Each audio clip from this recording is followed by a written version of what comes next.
Sintam-se aí cumprimentados por mim. Vou falar abraçados não, porque a gente não está podendo abraçar ninguém nesse momento de coronavírus, né, gente? Então, vamos lá. Hoje nós vamos falar, continuando a aula de Sociologia Política, vocês percebem que é um conteúdo bem extenso dentro da Sociologia do terceiro ano, até mesmo porque é muito cobrado no Enem a Sociologia Política, então vocês têm que aprofundar muito nessa temática, tá? O Enem, ele cobra mesmo, concursos públicos que vocês vão prestar aí ao longo da vida de vocês após terminar o ensino médio, processos seletivos em algumas empresas. Então a Sociologia Política ela vem para trazer para vocês uma noção sobre a política na sociedade. A princípio, nós vamos hoje analisar a tripartição de poderes definida por Montesquieu, que é um político e um filósofo, né? Montesquieu, então, como político, como filósofo, ele analisa e começa a desenhar essas teorias da tripartição de poderes, até mesmo para trazer uma crítica e uma solução para o processo político. Inclusive, é utilizado até hoje essas teorias de Montesquieu. O que é tripartição de poderes? Quando fala tri, eu estou dizendo de três, né? Tripartição de poderes. Ele entende que a tripartição de poderes, ela literalmente é necessária para evitar qualquer tipo de abuso ou ditadura de um governante. Lembra que nós estudamos muito sobre ditadura já? Já tivemos algumas atividades, vocês já fizeram os conceitos da ditadura para mim, tá? Inclusive li grandes redações aí que vocês escreveram.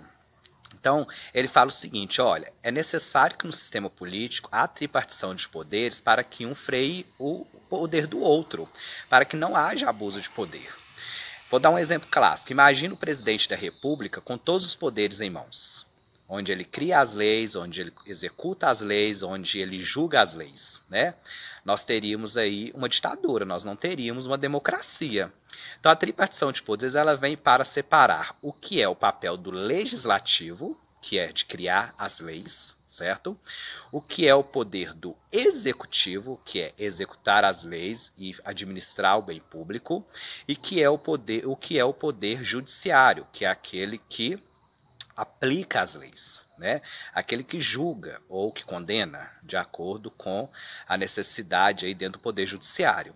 Então, quando ele faz essa tripartição de poderes, ele coloca, o legislativo vai ter um poder X, o executivo Y e o judiciário W, exemplo, né? Então, o legislativo, por exemplo, não sei se você sabe, ele tem o poder de fiscalizar o poder executivo. Então, os deputados, um dos principais papéis dele, além de criar leis, é fiscalizar o que o presidente da República está fazendo. Se o presidente está gastando o nosso dinheiro de forma adequada, se o presidente está aplicando as leis de forma adequada, se o presidente está realmente administrando bem o patrimônio público. E o judiciário é para quê? Para aplicar essas leis, para verificar se essas leis estão sendo cumpridas de acordo com a sua cristalização dentro do ordenamento jurídico.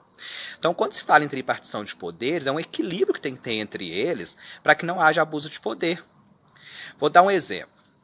Quando o presidente da República agora, o nosso atual presidente, Jair Bolsonaro, ele lança aí o auxílio emergencial, antes dele bater o martelo do auxílio emergencial, ele teve que passar por aprovação da Câmara. Mas por que, professor, que a Câmara dos Deputados tiveram que aprovar? Porque é dinheiro público.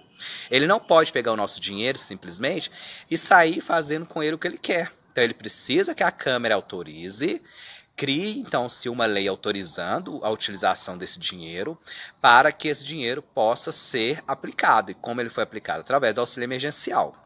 Se ele, por exemplo, quiser pegar o nosso dinheiro, né, o nosso dinheiro, porque é dinheiro público, é nosso, né? O dinheiro não é do presidente da República. E quiser comprar, por exemplo, metade dos Estados Unidos. Um exemplo bem assim exagerado que eu vou dar para vocês compreenderem melhor, né? Ele não pode pegar o nosso dinheiro brasileiro aqui de milhões, né, sem passar pela Câmara dos Deputados. Além de passar pela Câmara dos Deputados, ela, por sua vez, que é o poder legislativo, ela tem a função de fiscalizar para ver se esse dinheiro está sendo bem gasto e se não está tendo nenhum tipo de corrupção ou de desvio de dinheiro. E o poder judiciário está ali para quê? Para julgar. Ele julga o legislativo, o executivo, o cidadão e assim vai sucessivamente. Então, essa tripartição de poderes criada por Montesquieu, gente, ela vem para evitar qualquer tipo de abuso de poder, ela vem para evitar qualquer tipo de ditadura. Quando a gente fala, vocês veem muito na televisão aí, né, que alguns membros do governo brasileiro, até os filhos do presidente defendem aí o AI-5. O que foi AI-5? AI-5 é quando fechou o Congresso Nacional, né? E quando se fala em fechar Congresso Nacional, eu estou dizendo que eu vou dar os poderes 100% na mão do presidente.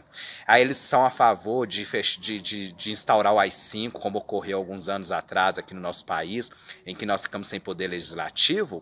Eu estou assinando embaixo que o meu presidente vai ter poder absoluto. E nós não podemos ter um presidente, independente se é o Bolsonaro, se é Lula, se é Geraldo Alckmin, se é José Serra, independente de quem for o presidente da República. Nós não podemos ter o presidente da República com poder absoluto. Porque imagina, ele não tem ninguém para fiscalizá-lo, ele não tem ninguém para controlar as contas do nosso país, né? Vai ser o Deus dará. Né, independente de quem estiver lá no poder. Então nós precisamos entender que a tripartição de poderes escrita lá por Montesquieu, ela é fundamental para o funcionamento pleno da nossa democracia de hoje. A nossa democracia, ela precisa ter essa divisão de poderes. Ela precisa ter poder executivo para executar, poder legislativo para fiscalizar o poder executivo e criar as leis, e o poder judiciário. Vamos dar um exemplo mais próximo aqui do papel do Poder Legislativo. O papel do vereador, que nós vamos eleger agora no final do ano, né, nas eleições municipais, qual que é o papel dele? O papel do vereador é fazer uma ponte? O papel do vereador é consertar o esgoto na porta da minha casa? Não.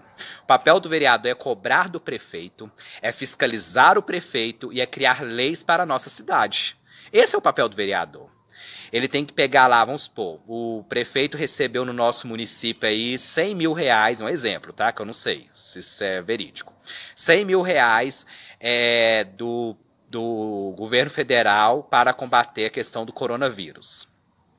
O que o vereador tem que fazer? Ele tem que fiscalizar as contas para ver se o prefeito está gastando de forma adequada esse dinheiro. Esse é o papel dele. O vereador fiscaliza, então, o prefeito, assim como o deputado estadual vai fiscalizar o governador, assim como o deputado federal e o Senado vai fiscalizar o presidente da República.